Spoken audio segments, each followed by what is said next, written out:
আমার শ্বশুর রতিকান্ত বাবু আমাকে বাড়ির পেছনের ধানক্ষেতের দিকে ডেকে নিয়ে গিয়ে ফিসফিসিয়ে বললেন, লাবণী, তোমার রূপ আমাকে পাগল করে দিয়েছে, আমি তোমাকে চাই। আমি ভয়ে দিশেহারা হয়ে গেলাম। এই গল্পটি সম্পূর্ণ শুনলে আপনাদের পানি অটোমেটিক বের হয়ে যাবে, সো যত দ্রুত সম্ভব হাতের কাছে টিস্যু নিয়ে বসে পড়ো। বিছানার চাদর যেন নষ্ট না হয় সেটা সম্পূর্ণ খেয়াল রাখার অনুরোধ জানিয়ে গল্পটি এখন শুরু করব।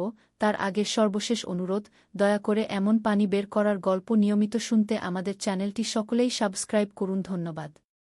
কার্তিক মাসের সোনালি ধানক্ষেত, সন্ধ্যায় চারিদিকে শেয়ালের ডাক, দূরে গ্রামের বাঁশবনে কাশফুলের সাদা আভা। আমার স্বামী নীরব কাজের সন্ধানে ঢাকা গেছে, আমি শ্বশুরবাড়িতে একা। এই সুন্দর গ্রামে সবাইকে সরল মনে হয়, কিন্তু আমার শ্বশুরের মনে যে ভাব লুকিয়ে আছে তা ভাবলে শিউরে উঠি। শ্বশুর আমার দিকে এমনভাবে তাকান যা দেখলে আমার সারা শরীর ঘৃণায় কাঁপতে থাকে।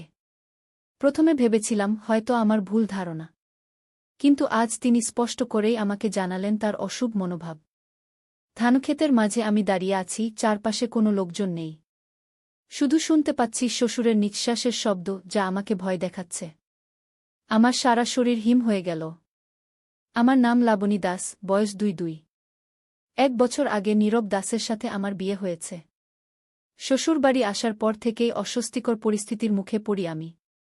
কলেজে পড়াকালীন আমার স্বপ্ন ছিল শিক্ষিকা হওয়ার, কিন্তু বিয়ের পর সেই স্বপ্ন অধরাই রয়ে গেছে। নীরব একজন ভালো মানুষ, কিন্তু নিজের পরিবারের সামনে তার কোনো কথা চলে না। রতিকান্ত বাবু একসময় গ্রামের মডেল ছিলেন। এখনও তার প্রভাব প্রতিপত্তি কম নয়। বয়স 60 পেরিয়েছে, কিন্তু তার চোখে এখনও যৌবনের নেশা। আমার শাশুড়ি গত বছর মারা গেছেন। তারপর থেকেই শ্বশুরের আচরণ দিন দিন বদলে যেতে শুরু করেছে।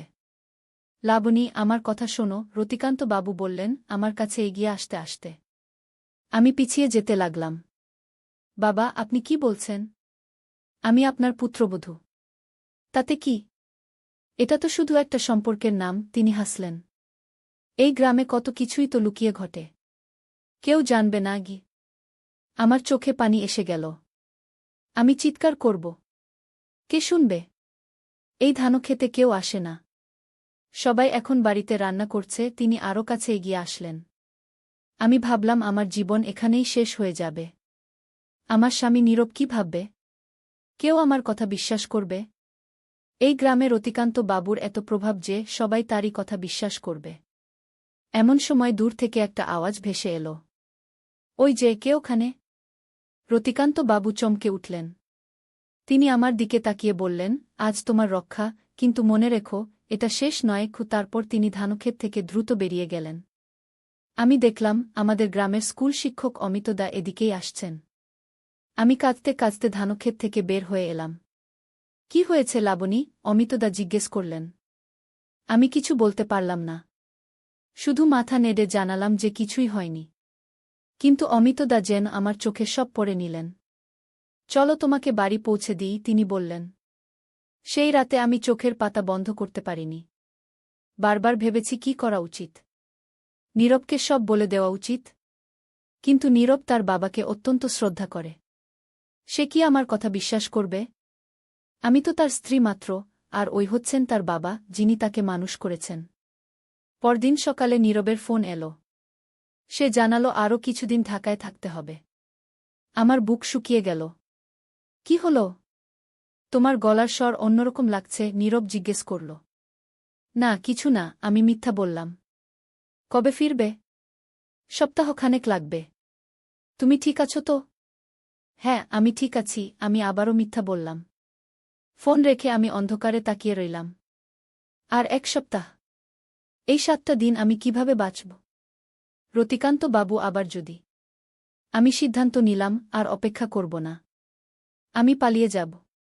কিন্তু কোথায় যাব? ঢাকায়? নীরবের কাছে? কিন্তু তাকে কি বলবো? আমার বাবার বাড়ি? না, তারা তো আমাকে ফিরিয়ে দেবেন, বলবেন শ্বশুরবাড়িতে মেয়েদের এসব সহ্য করতেই হয়। আমি জিনিসপত্র গোছাতে লাগলাম। দুপুরে কেউ যখন আমার খোঁজ করবে না, তখন আমি বেরিয়ে পড়ব। কিন্তু কোথায় যাব? হঠাৎ দরজায় টোকা পড়ল। কে? আমি, রাধা, শোনা গেল। রাধা আমার বয়সী একটি মেয়ে, পাশের বাড়ির। স্কুলে আমরা একসাথে পড়েছি। এখন সেও বিয়ে হয়ে স্বামীর বাড়িতে থাকে, কিন্তু মাঝে মাঝে বাপের বাড়িতে আসে। আমি দরজা খুললাম। কি ব্যাপার রাধা? তোকে একটা খবর দিতে এসেছি, রাধা ফিসফিস করে বলল। তোর শ্বশুর নাকি সারা গ্রামে বলে বেড়াচ্ছে তুই নাকি চরিত্রহীন, অন্য পুরুষের সাথে গু। রাধা চুপ করল। আমি বিস্ময়ে হতবাক হয়ে গেলাম। কি বলছিস তুই? হ্যাঁ, আমি নিজে শুনেছি। আমার বাবাকে বলছিল। আমি জানালার পাশে দাঁড়িয়ে সব শুনেছি। আমার পা কাঁপতে লাগল। কিন্তু আমি তো কিছুই করিনি। সেই তো কাল। আমি জানি তুই কিছু করিসনি। এই রতিকান্ত কাকু এরকম, রাধা বলল। জানিস, আমার চাচাতো বোন মালতীর সাথেও একবার। তাহলে এখন আমি কি করব? আমি কাঁদতে লাগলাম। তাই তো তোকে বলতে এসেছি। আমি অমিত স্যারের সাথে কথা বলেছি। উনি বলেছেন তোকে সাহায্য করবেন গি। অমিতদা? কিন্তু কিভাবে? চল আমার সাথে। উনি তোর জন্য অপেক্ষা করছেন, রাধা বলল। আমি দ্বিধায় পড়লাম। কিন্তু কোনো কিন্তু নয়। তুই যদি এখানে থাকিস তোর সর্বনাশ হবে। রতিকান্ত কাকু সারা গ্রামে তোর নামে কুৎসা ছড়াচ্ছে। যদি নীরব দা শুনে ফেলে গু। আমি রাধার সাথে চলে গেলাম। গ্রামের প্রান্তে বাঁশবনের পাশে একটি ছোট বাড়িতে অমিতদা থাকেন। তিনি স্কুলে পড়ান, কিন্তু গ্রামের সবাই তাকে সম্মান করে। অমিতদা আমাদের দেখে উঠে দাঁড়ালেন। এসো লাবণী। আমি সব শুনেছি। দাদা, আমি কি করব? কি করব? আমি কাঁদতে লাগলাম। শান্ত হও। আমি তোমাকে সাহায্য করব। কিন্তু তোমাকে সাহসী হতে হবে, অমিতদা বললেন। কিন্তু আমি বুঝতে পারছি না রতিকান্ত বাবু এমন করছেন কেন? কাল তিনি আমাকে আমি লজ্জায় থেমে গেলাম। শুধু তুমি নও লাবণী। রতিকান্ত এরকম অনেক মেয়ের সাথে করেছে, অমিতদা বললেন। এবং যখন তারা তাকে প্রত্যাখ্যান করে তখন তিনি তাদের চরিত্র নষ্ট করে দেন গু। কিন্তু লোকজন তার কথা বিশ্বাস করে কেন? আমি জিজ্ঞেস করলাম। কারণ তিনি এই গ্রামের মোডল ধনী লোক। তার ভয়ে কেউ কিছু বলে না, অমিতদা বললেন। কিন্তু এবার আমরা চুপ করে থাকব না গি। আমি অবাক হয়ে জিজ্ঞেস করলাম। হ্যাঁ আমরা, রাধা জবাব দিল। আমি শুধু একা আসিনি। আরও অনেকেই আছে যারা রতিকান্ত কাকুর হাতে ভুক্তভোগী। কিন্তু তোরা সবাই চুপ করেছিলি কেন? আমি জিজ্ঞেস করলাম। ভয়ে, রাধা বলল। যে কথা বলে তাকে গ্রাম ছাড়তে হয়। কিন্তু এবার আমরা সবাই একজোট হয়েছি। আমি বিস্ময়ে তাকিয়ে রইলাম। কিন্তু কিভাবে? নীরব কি আমার কথা বিশ্বাস করবে? আমরা এর প্রমাণ সংগ্রহ করেছি, অমিতদা বললেন। এখন আমাদের যা করতে হবে তা হল। সেই দিন সন্ধ্যায় অমিতদার বাড়িতে অনেকেই জমা হলেন। সবাই যেন একটা ষড়যন্ত্রের জালে জড়িয়ে পড়েছেন। আমি শুনে অবাক হলাম যে রাধা যা বলেছিল তা সত্যি। রতিকান্ত বাবু শুধু আমার সাথে নয়, গ্রামের আরও অনেক মেয়ের সাথে এমন আচরণ করেছেন। আমার বোনের সাথেও এমন করেছিল, বললেন রঘুদা, গ্রামের একজন চাষী। কিন্তু আমরা কিছু বলতে পারিনি। তারপর আমার বোন আত্মহত্যা করল। আমি চমকে উঠলাম। আত্মহত্যা? হ্যাঁ, 3 বছর আগের কথা, রঘুদা বললেন। সবাই ভাবল প্রেমে ব্যর্থ হয়ে সে আত্মহত্যা করেছে। কিন্তু আসল কারণ ছিল রতিকান্ত। আমাদের পরিবারকে সে হুমকি দিয়েছিল যদি আমরা মুখ খুলি। আমি শিউরে উঠলাম। এত বড় অপরাধী! শুধু তাই নয়, অমিতদা বললেন। গ্রামের সমস্ত জমিজমা ধীরে ধীরে তার দখলে চলে যাচ্ছে। যে তার কথা শোনে না তাকে নানাভাবে হয়রানি করা হয়। লোকজন ভয়ে তার কাছে জমি বিক্রি করে দেয় কম দামে। কিন্তু এখন আমরা আর চুপ করে থাকব না, বললেন মাধব কাকা, গ্রামের প্রবীণ একজন লোক। আমাদের গ্রামকে এর হাত থেকে বাঁচাতে হবে। কিন্তু কিভাবে? আমি জিজ্ঞেস করলাম। আমরা প্রমাণ সংগ্রহ করছি, অমিতদা বললেন। রতিকান্তের সব অপকর্মের প্রমাণ। আমরা ভিডিও ও অডিও রেকর্ডিং করেছি, যেখানে সে গ্রামের লোকজনকে হুমকি দিচ্ছে, ঘুষ নিচ্ছে। আমরা তার অবৈধ কাজকর্মের হিসেবও সংগ্রহ করেছি। আমার কাছে আছে তার ব্যাংক অ্যাকাউন্টের বিবরণ, বললেন রাধার বাবা, যিনি একটি ব্যাংকে কাজ করেন। সে নানা জায়গায় অবৈধ টাকা পাঠায়। আমি অবাক হয়ে সবার দিকে তাকালাম। তোমরা এত কিছু করেছ? হ্যাঁ, কারণ আমরা আর সহ্য করতে পারছি না, অমিতদা বললেন। কিন্তু আমাদের সাহায্য দরকার। আমি অবাক হয়ে জিজ্ঞেস করলাম। হ্যাঁ তোমার, অমিতদা বললেন। কারণ তুমি তার ছেলের বউ। তুমি যদি সাহায্য কর তাহলে আমরা তাকে আইনের কাছে সোপর্দ করতে পারব। আমি চিন্তায় পড়ে গেলাম। কিন্তু নীরব, সে কি ভাববে? নীরব একটা ভালো ছেলে, অমিতদা বললেন। আমি তাকে ছোটবেলা থেকে চিনি। সে তার বাবাকে শ্রদ্ধা করে, কিন্তু সে ন্যায় অন্যায় বোঝে। তুমি তাকে সব খুলে বলো। কিন্তু নীরব এখন ঢাকায়, আমি বললাম। সে আজ সন্ধ্যায় ফিরে আসছে, রাধা বলল। আমি তার সাথে কথা বলেছি। সে জানে না কেন, কিন্তু আমি তাকে বলেছি জরুরি প্রয়োজনে ফিরে আসতে গু। আমি চমকে উঠলাম। নীরব আসছে আজ? হ্যাঁ, রাধা বলল। আমি তাকে বলেছি তোর শরীর খারাপ। কিন্তু রতিকান্তবাবু? তিনি কি সন্দেহ করবেন না? আমি জিজ্ঞেস করলাম। তিনি জানেন না যে নীরব আসছে, অমিতদা বললেন। আর তিনি এখন মনে করছেন তুমি ভয়ে কাঁপছ। তিনি আজ সন্ধ্যায় ঘুমের ওষুধ খাবেন। কিভাবে? আমি অবাক হয়ে জিজ্ঞেস করলাম। আমি তার চায়ে মিশিয়ে দিয়েছি, বললেন রাধার মা, যিনি রতিকান্ত বাবুর বাড়িতে কাজ করেন। তিনি 2 ঘণ্টার মধ্যে ঘুমিয়ে পড়বেন। আমি বিস্ময়ে সবার দিকে তাকালাম। এই গ্রামের সরল মানুষরা একজোট হয়ে এক অত্যাচারীর বিরুদ্ধে লড়াই করছে।